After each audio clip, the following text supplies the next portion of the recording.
Some things to know about vitamin D. So if you go into really good sunlight, 20 minutes in really good sunlight is sufficient enough to activate the vitamin D and all the different pathways it has to convert to get into the form of vitamin D that we utilize by our kidneys. Our kidneys are the last step in vitamin D metabolism. So make sure your kidneys are working really well. Another thing is D3, which comes from olive oil, but it also can come from lanolin, which is sheep wool. So a lot of companies like Now Foods, they'll use lanolin, and maybe it's because they don't want to even worry about fish allergies. D2 is not synthetic vitamin D. D2 is actually what the plants make when they make vitamin D through photosynthesis.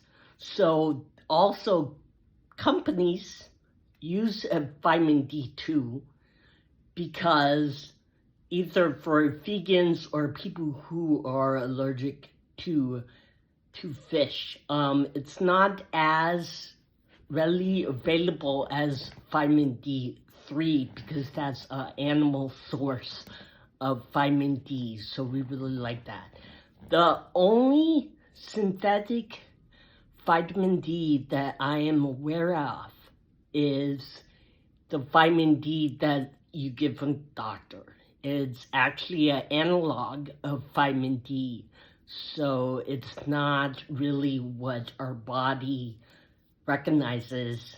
So I would suggest staying away from that because an analog of vitamin D can also do other things with other nutrients like calcium and magnesium.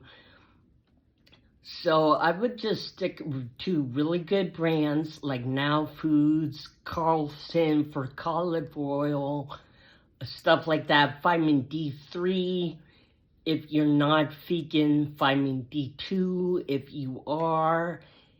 And that's just a really quick rundown of vitamin D.